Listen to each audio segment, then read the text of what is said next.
សុកសុកមកប្រាប់ថាបែកគ្នាពុំងាអូនថាលែងបន្តថាបងក្រគ្មានគេអាកអូនមិនអាចបន្តបានទេពុំអ្នកក្របផ្ទះក៏តូចទៀបរនៀបក៏បាក់គ្មានសាក់គ្មានការសិក្សាក៏មិនបានខ្ពស់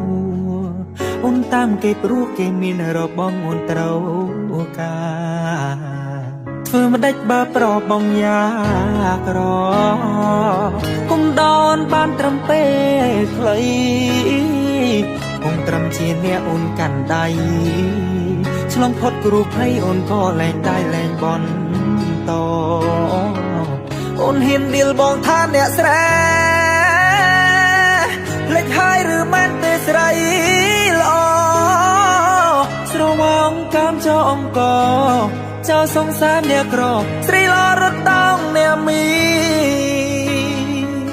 កាគ្រាយក្រប្រលអនោះនៅឯណាបានត្រនំថ្មីស្រីភ្លេចនាងស្រែចំការឡើងឡាននឹងគេលយអាចាទៅចោស្រីញ៉ាបងលែងត្រូវការអូនទៀតហើយធ្វើមិនដេចបើប្របងយ៉ាក្រគុំដនបានត្រឹមពេលខ្លីបងត្រឹមជាអ្នកអូនកាន់ដៃឆ្លងផុតគ្រូភ័យអូនក៏លែងដៃលែងបនតអូនហ៊ានឌីលបងថាអ្នកស្រែភ្លេចហើយឬមែនទេស្រីល្អស្រវងកាមចោអង្គចោសង្សារអ្នកក្រស្រីល្អរត់តោងអ្នកមាន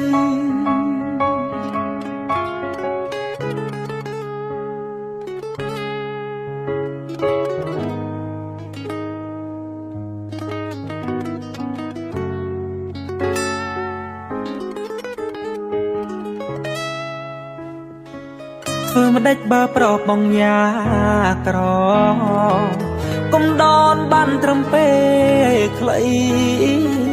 បងត្រឹមជាអ្នកអូនកាន់ដៃឆ្លងផុតគ្រូភ័យអូនក៏លែងដៃលែងបនតអូនហ៊ានឌីលបងថាអ្នកស្រែលេចហើយឬមែនទេស្រីល្អស្រវាអង្គកាមចោអង្គចោសង្សារអ្នកក្រស្រីល្អរត់តោងអ្នកមីកាគ្រាយក្រប្រលអនោះនៅឯណាបានត្រនំថ្មីស្រីភ្លេចអ្នកស្រែចំការឡើងឡាននឹងគេលយអាចាទៅចោស្រីញ៉ាបងលែងត្រូវការអូនទៀតហើយ